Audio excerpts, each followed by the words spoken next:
ভুল subject choice করলে শুধু একটি ডিগ্রি কিংবা তোমার ক্যারিয়ার নয়, তোমার সময়, তোমার টাকা, তোমার আত্মবিশ্বাস সবকিছু নষ্ট হতে পারে। তোমার জীবনে কেন সাবজেক্ট চয়েস খুব বেশি গুরুত্বপূর্ণ একটি ডিসিশন, আজকে সেটা নিয়ে কথা বলবো। আমাকে অনেকে জিজ্ঞেস করে আপু কোন সাবজেক্টটা নিব, আপু কোন সাবজেক্টটা চুজ করলে ভালো হয়। Subject is not just a degree. আমরা অনেক সময় চিন্তা করি সাবজেক্ট মানে হচ্ছে একটা ডিগ্রি, বাট না, সাবজেক্ট আসলে হচ্ছে তুমি কোন মানুষটা ইন ফিউচার হবে, তুমি কি নিয়ে চিন্তা ভাবনা করবে, কিংবা তোমার আসলে আলটিমেট গোলটা কি, এই সম্পূর্ণ জিনিসের একটা প্রতিচ্ছবি হচ্ছে তোমার subject. Career starts from your subject. অনেকেই বলে আরে পরে জব দেখবো, আরে পরে ক্যারিয়ার দেখবো, এখন আপনি তো পড়াশোনা কমপ্লিট করে নেই। এখানে তোমার ভুল। ক্যারিয়ার আসলে সাবজেক্ট চয়েস থেকে শুরু হয়। তুমি যখন রাইট একটা সাবজেক্ট চয়েস করবে সেক্ষেত্রে তুমি তোমার নিজেকে তখন থেকে বিল্ড করা শুরু করবে, বাট যখন তুমি একটা রং সাবজেক্ট চুজ করবে তখন তুমি শুধুমাত্র রেজাল্টের জন্য পড়া শুরু করবে। সেক্ষেত্রে দুইটা আউটকাম কিন্তু কখনোই সেম হবে না। পড়ার মতো পড়া আর শুধুমাত্র পাশ করার জন্য পড়া, ইটস নট সেম। বাংলাদেশে থাকাকালীন নীলক্ষেত থেকে একটি বই কিনেছিলাম, তখন আমি কলেজে পড়ি। তো আমার কলেজ নীলক্ষেত থেকে বেশিটা দূরে ছিল না, আমি যেহেতু উদয়ন থেকে পড়েছি আমার কলেজটা নীলক্ষেতের পাশাপাশি ছিল। তখন আমি ওখান থেকে একদিন কলেজ থেকে ফেরার সময় একটি বই কিনি। ওটা ইংরেজি লেখা একজন লেখকের বই, বাংলায় অনুবাদ করা। বইটা হচ্ছে স্টিভ জবসকে নিয়ে। স্টিভ জবসের ওই বইটার মধ্যে লেখা ছিল, আসলে আমরা অনেকেই ভাবি স্টিভ জবস হয়তো অনেক জেনিয়ন, অনেক ইন্টেলিজেন্ট একটা স্টুডেন্ট, খুব ভালো একটা স্টুডেন্ট, তাই না? বাট না, তিনি যখন রিড কলেজে অ্যাডমিশন নেন তার ঠিক কিছুদিন পরে তিনি রিয়েলাইজ করেন এই ডিগ্রিটা তার ইন্টারেস্টের সাথে যাচ্ছে না। পাশাপাশি তার যে স্টেপ প্যারেন্টস ছিলেন তাদের জন্য তার কলেজে টিউশন ফি বেয়ার করাটাও অনেক বেশি এক্সপেন্সিভ হয়ে যাচ্ছিলেন, যার কারণে সবকিছু মিলিয়ে তিনি ড্রপ আউট হয়ে যান। একটা সবচেয়ে বেশি ইন্টারেস্টিং বিষয় হচ্ছে তিনি কিন্তু তার পড়াশোনা বন্ধ করে দেননি। তিনি কলেজ ড্রপ আউট করেছেন, কিন্তু ক্লাসে কিছু কিছু পার্টিকুলার ক্লাসগুলো তার যেগুলো তিনি ইন্টারেস্টিং ফিল করতেন সেই ক্লাসগুলো তিনি জয়েন করা শুরু করেন। এর মধ্যে একটি ক্লাস ছিল ক্যালিগ্রাফি ক্লাস।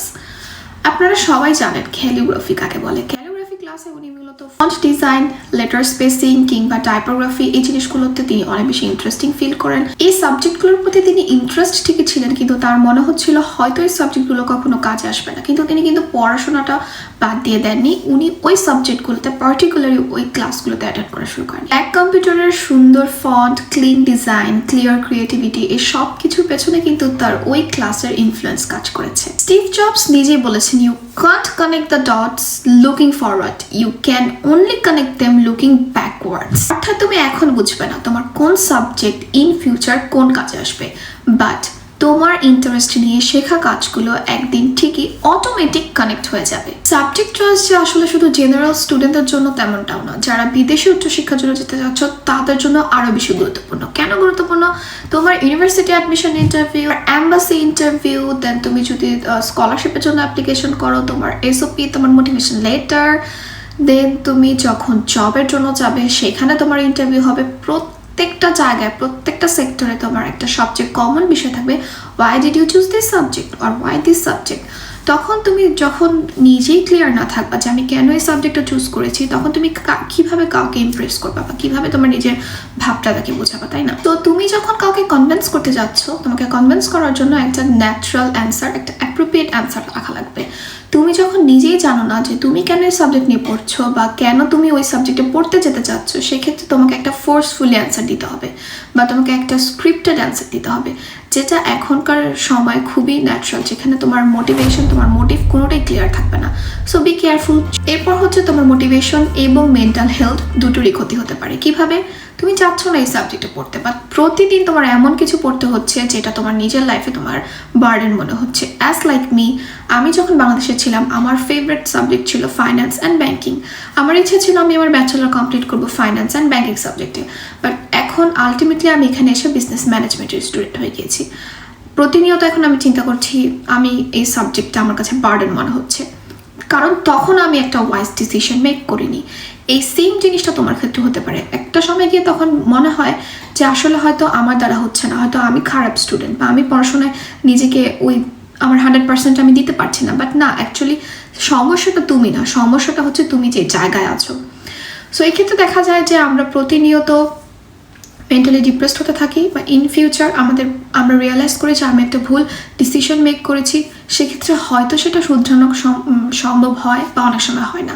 লাইক আমি হয়তো আমার মাস্টার্সটা ফাইন্যান্স অ্যান্ড ব্যাংকিং নিয়ে করতে পারবো চাইলে, বাট এমন সময় অনেক সিচুয়েশন থাকে যে আমি চাইলেও করতে পারবো না, হয়তো আমার এসিটিএস ম্যাচ করবে না, হয়তো আমার সাবজেক্ট সাথে আমি আমার ওই সাবজেক্টটা মিলাতে পারছি না, হতেই পারে। সো প্রথম থেকেই ডিসিশনটা মেক করা উচিত সঠিকভাবে।